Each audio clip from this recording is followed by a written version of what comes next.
நாதாரி தலைவர்கள் எல்லாம் இன்றைக்கு முதலமைச்சர் இதெல்லாம் சிறுபிள்ளைத்தனம்.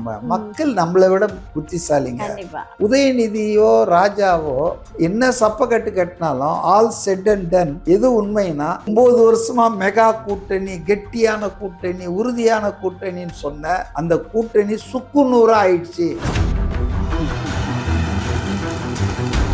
ஒரு 60 வருஷத்துல திமுக ஆட்சியிலிருந்து மறுபடியும் வெற்றி பெற்று ஆட்சியை தொடர்ந்ததே இல்லை. இதுதான் ஹிஸ்டாரிக்கல் ஃபேக்ட்.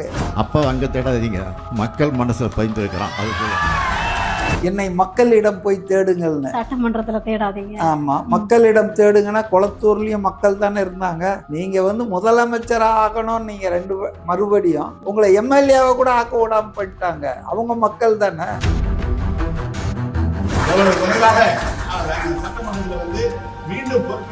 வருவாருன்றத கூட நான் ஏத்துக்கல. ஏன்னா அது ரொம்ப ரிஸ்கி ஜாப். ஸ்டாலின் மாதிரி ஆளுக்கு இன்னொரு முறை தோத்தார்னா அவர் அரசியல் வாழ்க்கையே முடிஞ்சிடும். கனிமொழி உடனே சொன்னாங்க, தேர்தல் முடிவு நம்ம கூட்டணி கட்சிகள்லாம் ஒன்றன் பின் ஒன்றாக வெளியேறணும்னா இனிமேல் நமக்கு கூட்டணியே வேணாம், தனித்தே நிற்போம் அப்படின்ற மாதிரி சொன்னாங்க. இப்போ இருக்கிற மதிமுகவும் நாளைக்கு போயிடும் போல இருக்கு. ஆல்ரெடி இன்னைக்கு உயர்நிலை குழுவில் தாவேகா அணிக்கு போறதுன்றத முடிவு எடுத்துட்டாங்க.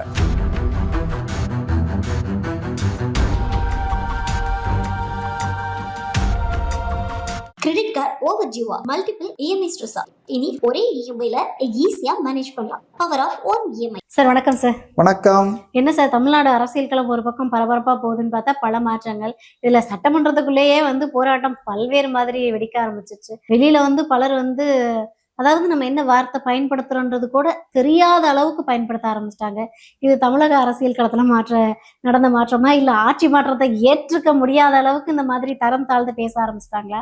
ஏன்னா இந்த ராசா சாரோடைய பேச்செல்லாம் இன்னைக்கு நீ பார்த்துருந்தீங்கன்னா, ராஜாஜி ஆண்ட இடம் இன்னைக்கு நாதாரிகள் முதலமைச்சரா இருக்க வேண்டிய ஒரு நிலைமையை பார்க்க வேண்டியதா இருக்கு அப்படின்றாரு. என்ன நடந்துகிட்டு இருக்கு? ஏன் எல்லாருடைய மைண்ட் செட்டும் டோட்டலா மாறிடுச்சுன்னு எடுத்துக்கலாமா? அதாவது திமுகவிலங்க 45 நாள் ஆயும் இன்னும் அந்த ஆட்சி தங்களிடமிருந்து பறிபோய் விட்டது என்ற சிம்பிள் ஃபேக்டை அவங்களால ஏற்றுக்க முடியலைங்க. அதனால தான் பார்த்தீங்கன்னா, அது யாராக இருந்தாலும் ஸ்டாலின்லேருந்து கடைகோடி திமுக தொண்டன் வரைக்கும் ஆட்சியில் நாங்கள் தான் இருக்கிறோம், எங்கள் திட்டம் இருக்குது, அது வரைக்கும் நாங்கள் தான், எங்கள் பேரை அழிக்க முடியாது, அப்படி இப்படின்னு ஒரு ஜனநாயகத்தில் தேர்தலில் வெற்றி தோல்வி சகஜமுங்க. வெற்றி பெற்றவர்கள்லாம் புத்திசாலிகள் இல்லை, தோல்வியுற்றவர்கள்லாம் ஒன்றும் விஷயம் தெரியாதவர்கள் முட்டாள்கள் அல்ல. ஸோ ஜனநாயகத்தில் வெற்றி தோல்வி மாறி மாறி வரும். பெரிய அதிசயம் ஒன்றும் இல்லைங்க. திமுக நான் பல தடவை சொல்லியிருக்கேன், 1971 இன்னை வரையில் ஒரு 60 வருஷத்தில் திமுக ஆட்சியிலிருந்து மறுபடியும் வெற்றி பெற்று ஆட்சியை தொடர்ந்ததே இல்லை. இதுதான் ஹிஸ்டாரிக்கல் ஃபேக்ட்.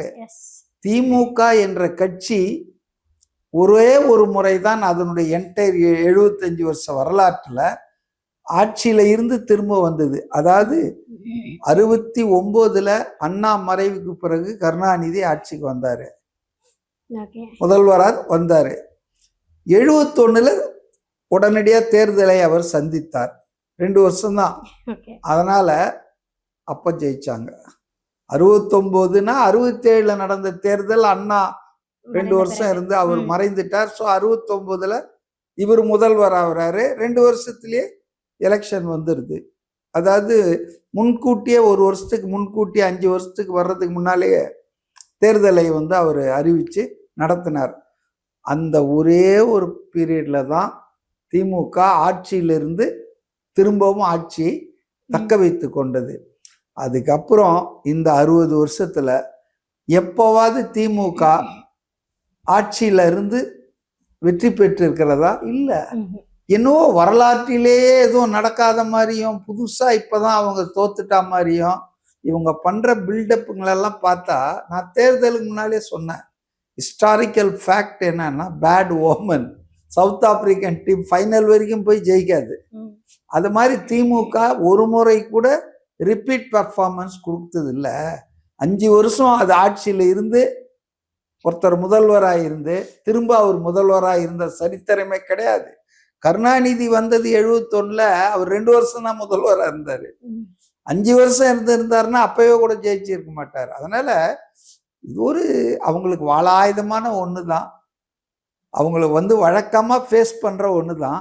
ஆனாலும் ஓவரா கற்பனையில் பில்டப் ஆயிட்டாங்க. எங்களை எதிர்க்கிற ஆளே இல்லை, நாங்கள் தான் இனி 2.0, முத்துவேலர், கருணாநிதி, ஸ்டாலின் தான், அப்படி இப்படின்னு பில்டப் பண்ணி இந்த சேகர் பாபு மாதிரி ஆட்கள் 2026 இல்லைங்க, 31, 36, 41 சொல்லி எல்லாம் ஒரு மாய உலகத்துல வாழ்ந்துருக்காங்க.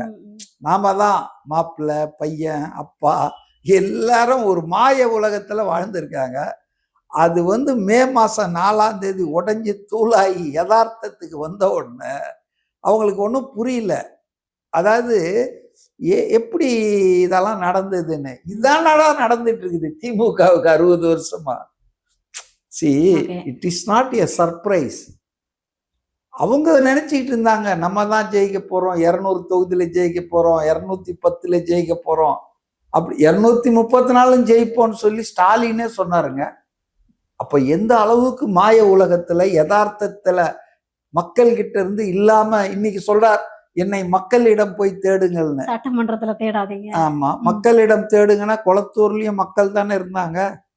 அவங்க உங்களை வேணாம், நீங்க முதலமைச்சர் ஆகணும், நீங்க முதலமைச்சர் ஆகணும்னு நீங்க மறுபடியும் உங்களை எம்எல்ஏவை கூட ஆக்க விடாம பண்ணிட்டாங்க. அவங்க மக்கள் தானே.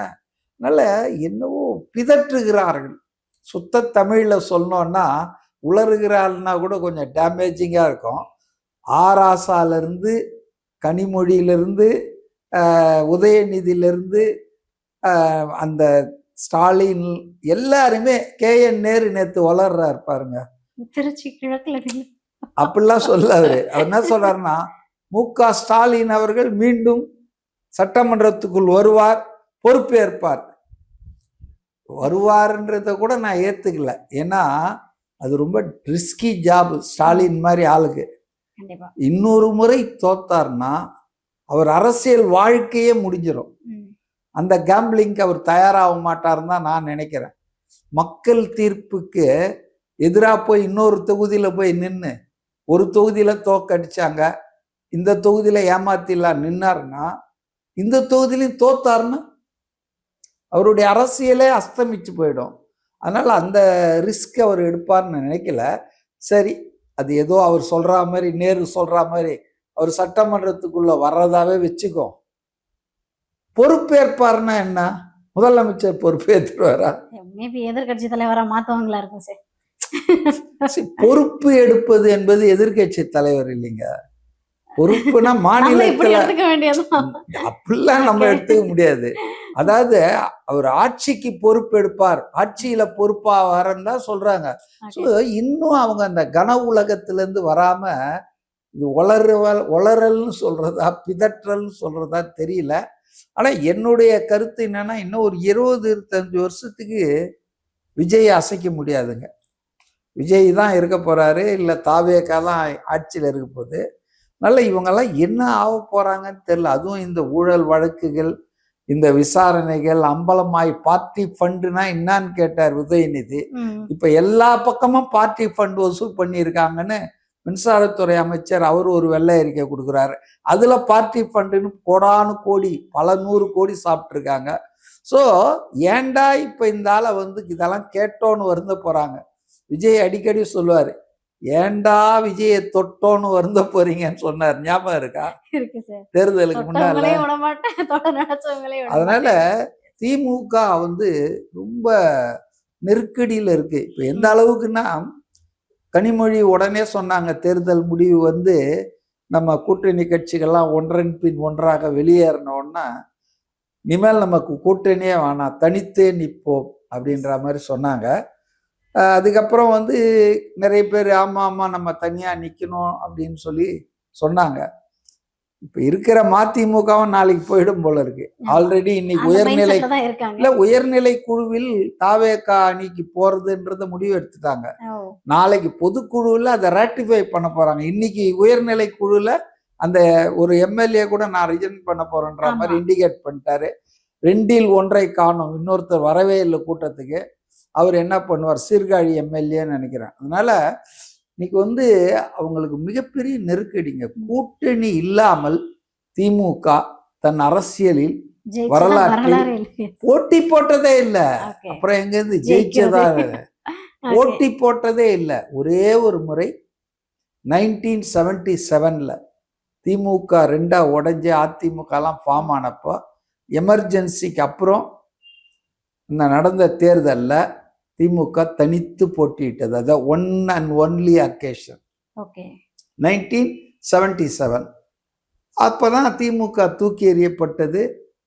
அதிமுக ஆட்சிக்கு வந்தது முதல் முறையாக. எம்ஜிஆர் முதல்வரானார். அந்த ஒரு அக்கேஷனை தவிர 1962 ஏன்னா அவங்க 62 தான் வந்து 57 கூட இண்டிபெண்ட்டாக தான் இருந்தாங்க. அதாவது ஒரு பார்ட்டியாக வேட்பாளர்களாக போட்டி போட்டது வந்து 62 தான் நினைக்கிறேன். 57 சுயேட்சைகள் 15 பேர் இருந்தாங்க. 62 வந்து 50 பேர் திமுக உறுப்பினர்களாகவே உதயசூரியன் சின்னத்தில் வந்தாங்க. 67 ஆட்சிக்கு வந்துட்டாங்க. ஸோ இந்த வரலாற்றில் ஒரே ஒரு முறைதான் தனித்து போட்டியிட்டு இருக்கிறார்கள். அந்த தனித்து போட்டியிட்டு 1977 படுதோல்வி அடைந்திருக்கிறார்கள். இப்போ போன தேர்தல் எடுத்துக்கோமே, 2026 தேர்தல் எத்தனை கட்சிகளை சேர்த்தாங்க? 26 சார். இத்தனை கட்சிகளை சேர்த்தோம். 133 இருந்த அதனுடைய எண்ணிக்கை 57 குறைஞ்சிடுச்சு. நீங்க கேட்கலாம் 59 தானே, 2 மதிமுக அதுவும் போயிரும்ன்றீங்க? இல்ல போயிரும் இல்ல, அவங்க கணக்குல அதை வைக்க முடியாது இல்ல. உதயசூரியன்ல போட்டி போட்டாங்க, அவ்வளவுதான். 57 தான். 133 57 மாறிச்சு. எத்தனை கூட்டணி? 26 கட்சிகள் கூட்டணி வச்சு. அதனால கூட்டணி இல்லாமல் நாங்க பரிசீலிப்போம்னு நேற்று மீட்டிங்ல பேசியிருக்காரு திருவாரூர்ல. அதையும் பரிசீலிப்பேன்னு. கூட்டணி இல்ல ஆராசான்ல கனிமொழி அதுக்கு முன்னாலே சொல்லிட்டாங்க. கூட்டணி இல்லைன்னு ஃபனாலுங்க. திமுக என்பது வெற்றி கோட்டை தொடவே முடியாது. ஏன்னா அவங்களுக்கு வந்து அதிமுக மாதிரி தான் ஒரு 20% இருக்கும். 20% ஓட்டை வச்சுக்கிட்டு வெற்றி கோட்டை தாண்ட முடியாது. தனியா அவங்க லெவல் அவ்வளவுதான். அதிமுகவும் திமுகவும் மோரார்லெஸ் ஈக்குவலா இருப்பாங்க. ஆனா நீங்க கவனிங்க, தாவேகா 2 வருஷம் ஆன கட்சி தனித்து போட்டிட்டு 34.92 ரவுண்ட் அப் பண்ணா 35%. எங்க இருக்குதுங்க? எம்ஜிஆர் கூட அதை வாங்கல. எம்ஜிஆரும் கூட்டணி வச்சாரு.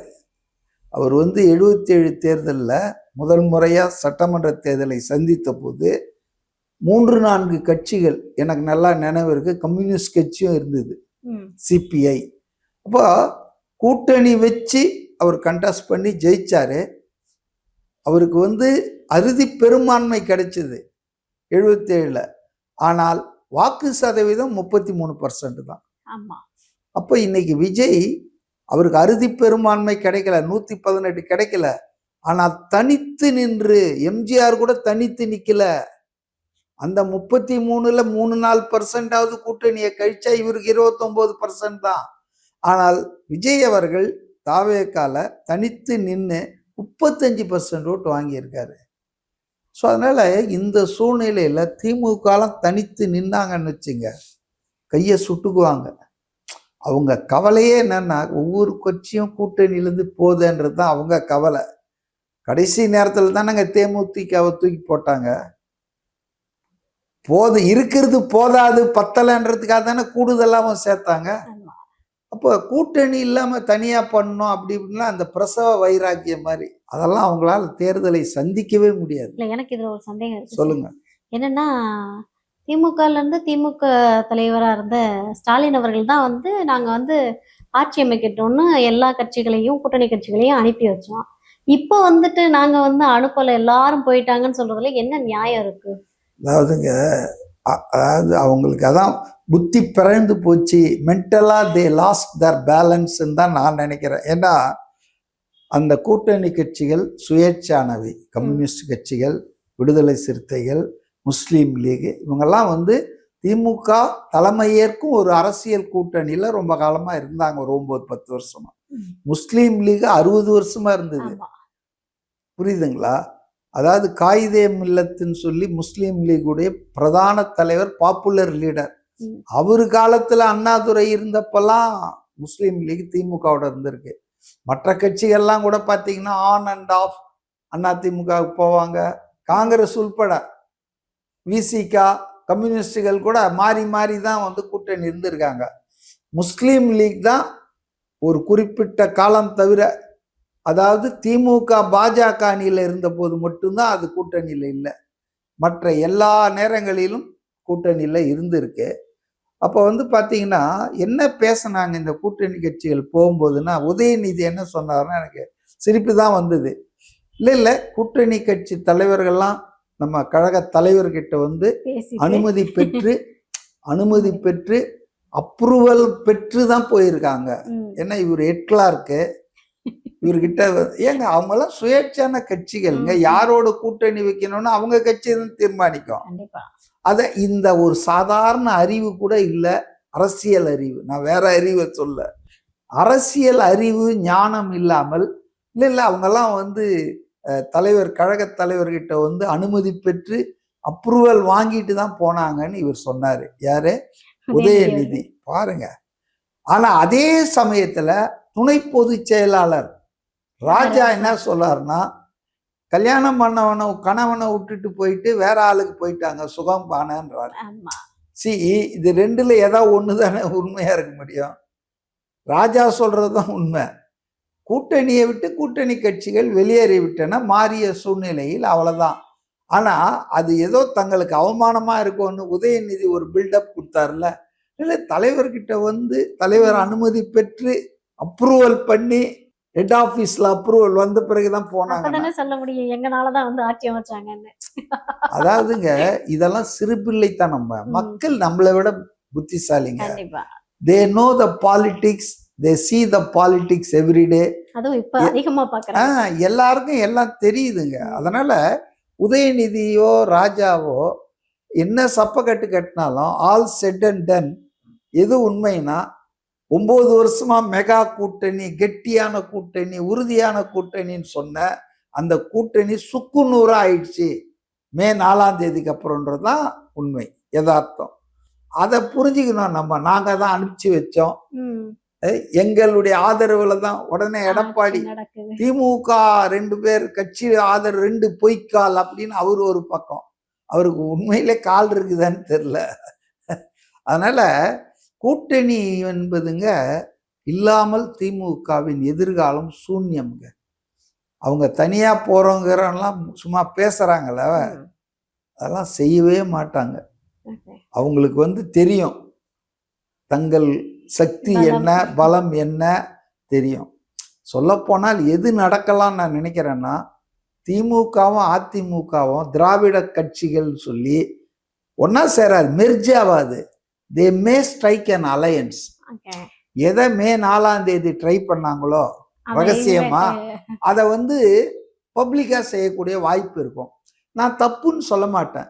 மே 4ஆம் தேதி செஞ்சது தான் தப்பு, துரோகம். ஏன்னா ஒன்று ஆளுங்கட்சி, ஒன்று எதிர்கட்சி, 2 பேரும் தேர்தல் முடிஞ்சவங்க ஒன்னா சேருதுன்றது மக்களுக்கு செய்யற துரோகம். ஆனா இன்னைக்கு 2 பேரும் எதிர்கட்சி, லெவல் பிளேயிங் ஃபீல்டு இருக்கு. ஆளுங்கட்சின்னு வேற ஒரு கட்சி இருக்கு. அப்ப நீங்க 2 எதிர்கட்சிகள் தங்களிடையே கூட்டணி வைப்பது தவறு இல்லை, அரசுக்கு எதிரான வாக்குகளை எல்லாம் ஒன்று குவிப்பதற்காக. ஆனா அது அன்னைக்கு தப்பு. நல்லா கவனிங்க, அரசியல்ல அன்று தப்பு, அன்று துரோகமா இருந்தது, இன்னைக்கு வந்து நார்மல். ஏன்னா நீங்க எதிர்கட்சி ஆயிட்டீங்க, 2 பேரும் எதிர்கட்சியா இருக்கீங்க. 2 எதிர்கட்சி, இப்ப பாஜகவுக்கு எதிராக எல்லா கட்சியும் எதிர்கட்சியும் ஒன்னா சேருதா இல்லையா? இந்தியா பூரா இருக்கிற கட்சிகள் ஒன்னா சேருது இல்லையா? அது மாதிரிதான் இது யதார்த்தம். இது நடக்கலாம், இது வேண்டுமானாலும் நடக்கலாம். இந்த இடைத்தேர்தல்கள்ல கூட நடக்கலாம், உள்ளாட்சி தேர்தலில் கூட நடக்கலாம். யதார்த்தமா அவங்க அரசியலை பார்த்தாங்கன்னா நான் அதை தப்புன்னு சொல்ல மாட்டேன். ஆனாலும் அவங்க தோல்வி அடைவாங்க. ஏன்னா 2 2 4 அரித்மெட்டிக் இல்லை, கணக்கு இல்லை.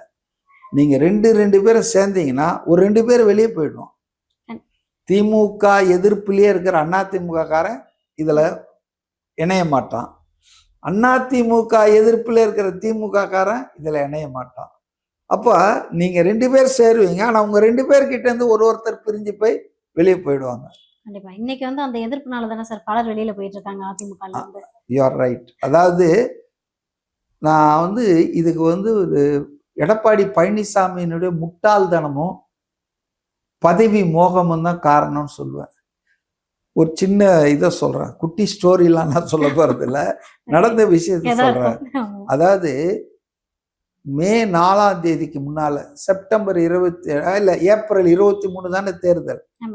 ஏப்ரல் 23ஆம் தேதி சாயந்தரம் 5 மணி வரைக்கும் அதிமுகவின் நிலைப்பாடு என்ன?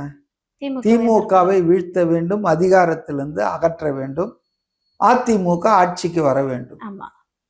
சரி, தாவேகாவின் நிலைப்பாடு என்ன?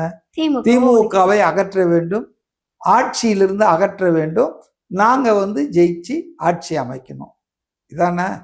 சரி, 2 பேருக்கும் ஒரே கோல் தான். எக்ஸப்ட் நீங்க ஆட்சி அமைக்கணும்னு நினைச்சீங்க, அவங்க ஆட்சி அமைக்கணும்னு நினைச்சாங்க. ஆனா பொதுவா என்னன்னா திமுகவை ஆட்சியிலிருந்து அகற்றணும்னு நினைச்சீங்க. சரி, 2 பேரும் ட்ரை பண்ணீங்க, அதுல உங்களால முடியல. ஒருத்தர் முடிச்சிட்டாரு, சின்ன பையன் புதுசா வந்தாலும் முடிச்சிட்டாரு. அப்போ நான் என்ன நினைக்கணும், எடப்பாடி நான் என்ன நினைக்கிறேன், பரவாயில்லையா, நம்மளால செய்ய முடிச்சதை, நான் செய்ய வேண்டியதை இவர் செஞ்சிட்டாரு, நான் பேச நினைப்பதெல்லாம் நீ பேச வேண்டும்ன்ற மாதிரி நான் என்ன செய்த நினைச்சேனோ அது என்னால முடியல, பரவாயில்ல, இன்னொருத்த முடிச்சிட்டானு சந்தோஷம் தானே வரணும். அது ஒரு நட்பு சக்தியா தானே தாவேகாவை பார்க்கணும். நீங்க உண்மையிலே திமுகவை எதிர்ப்பதான் உண்மையா இருந்திருந்தா, ஆனா அது இல்ல, டீல் இருக்கு, அண்டர் ஹேண்ட் டீலிங். ஒண்ணு நீ இல்லைன்னா நான். விஜய் சார் சொன்னது ஃபேக்ட் ஆயிடுச்சு. உண்மை அதுதான். இவ்வளவு நாளா நம்மள ஃபுல்லாக்கி இருக்காங்க 2 பேரும். இல்லைன்னா மே மாசம் 4ஆம் தேதி 5ஆம் தேதியும் அதிமுக திமுக ஆதரவோடு ஆட்சி அமைக்கிறதுக்கு முயற்சிகள் நடந்ததா? கூட்டணி கட்சிகள்லாம் வெளியே சொல்லிட்டாங்கல்ல. அப்ப எப்படி? அதனாலதான் திமுக அதிமுகவை பிளவாச்சு. சி.வி. சண்முகம், எஸ்.பி. வேலுமணி, ஒரு 25 எம்எல்ஏக்கள் சட்டசபையிலேயே தாவேகாவுக்கு ஆதரவு கொடுத்தாங்கல்ல. அதனால தானே 120 இருந்து 124 ஆச்சு, 44 ஆச்சு. ஸோ அதனால Edappadi has to be blamed. யாரும் விஜயோ மற்றவங்களோ கிடையாது. அந்த கட்சி பிளவுபட்டதில் அவருடைய பேராசை, அவருடைய இந்த கொள்கையற்ற அணுகுமுறை தான் காரணமாச்சு. ஸோ இன்னைக்கு அப்படி இல்லைங்க, எதிர்கட்சி ஆயிட்டாங்க 2 பேரும். பங்காளி கட்சி சார், பங்காளின்றாங்க. ஏன் சேர்ந்தா என்ன? சிபிஐ சிபிஎம் சேர்ந்து போறீங்கல்ல, ஒரே அணியில இருக்கீங்கல்ல, நீங்க பிரிஞ்சு எத்தனை வருஷம் ஆச்சு? ஏன் நாங்க பேச சேரக்கூடாது? யாரும் சொல்ல. ஆனா நீங்க ஒருத்தரை எதிர்க்கிறதா சொல்லிட்டு இருந்தீங்க பாருங்க, அதுதான் நம்ம செய்யல. சிபிஐ சிபிஎம் இவர் தான் எங்க எதிரி அப்படின்னு சொல்லிக்கலையே. 2 பேரும் ஒரே அணியில இருப்பாங்க, ஒரே நோக்கத்துக்காக ஒரே கூட்டணியில போவாங்க, போட்டி போடுவாங்க. என்னைக்கும் ஒருத்தரை அவங்க எதிர்த்துக்கல. ஆனா அதிமுகவும் திமுகவும் என்ன சொல்லிட்டு இருந்தீங்க இவ்வளவு நாளா? என்ன கதை சொன்னீங்க? அவங்கதான் தீய சக்தின்னு அதிமுக திமுகவை சொல்லிச்சு. இவங்க நாட்டைய நாச அடிமை, அமித்ஷாவின் அடிமை பழனிசாமின்னு திமுக சொல்லிச்சு. அப்ப எப்படி நீங்க 2 பேரும் ஒன்னா சேர்ந்தீங்க மே 5ஆம் தேதி 4ஆம் தேதி? ஸோ அதனாலங்க இனிமேல் கூட்டணி வரலாம், அது இப்படிதான் இருக்குமே தவிர வந்து கூட்டணி இல்லாமல் 2 பேருமே நினைக்க முடியாது. தனிமையில் இனிமை காண முடியாது, புரியுதுங்களா? மனுஷனே காண முடியாதுன்னா கட்சிகள் சாத்தியமே இல்லை. ஸோ கூட்டணி இருக்கும். All set and ton. அவங்களுடைய பிரசவ வைராக்கியம் நான் பரிசீலிக்கவே மாட்டார். ஏன்னா ஸ்டாலினுக்கே தெரியும் நம்ம 77 தனியா போட்டு என்ன ஆனோம், நம்முடைய பர்சன்டேஜ் ஆஃப் ஓட்டு எவ்வளோ, இந்த 10-20 வருஷத்துல நமக்கு எவ்வளோ பேர் போயிருக்கான், இளைஞர்களே நம்ம கட்சியில இல்லை, பெண்கள் ஆதரவு நமக்கு ஒண்ணுமே இல்லாம போச்சு. டெஸ்பைட் த ஃபேக்ட் மகளிர் உரிமை தொகையெல்லாம் கொடுத்து அப்படி ஜாலியா இருந்தாங்க, எல்லா பெண்களும் தங்களுக்கு தான் ஓட்டுன்னு. கடைசியில் பெண்கள் ஓட்டு அவங்களுக்கு கிடைக்கவே இல்லை. அவங்க கட்சி குடும்ப பெண்களே போடல. இதுதான் இதில் வந்து மிகப்பெரிய ஆச்சரியம். என்னன்னா, நார்மலாக வீட்டுக்கார கட்சி வீட்டில் பிள்ளைங்க எல்லாம் அப்படி தானே பார்க்குப்பாங்க. இந்த வாட்டி வந்து திமுக குடும்பம் குடும்பமாக ஓட்டு போடல திமுகவுக்கு. அதுதான் சென்னை, செங்கற்பட்டு, காஞ்சிபுரம், திருவள்ளூர் மாவட்டங்களில் அடித்து தூக்குனாங்கல்ல தாவேக்கா. 2 தொகுதி சேப்பாக்கம், துறைமுகத்தை தவிர இந்த 4 மாவட்டங்களில் இருக்கிற ஒரு 40-50 தொகுதியில் காலி பண்ணிட்டாங்களே திமுகவை. அதுக்கு காரணம் வந்து திமுகவினரே திமுக ஓட்டு போடல. கிரெடிட் கார்டு ஓவர் ஜீவா மல்டிபிள் இஎம்ஐ ஸ்ட்ரெஸ். இனி ஒரே இஎம்ஐல ஈஸியா மேனேஜ் பண்ணலாம். Power of one EMI.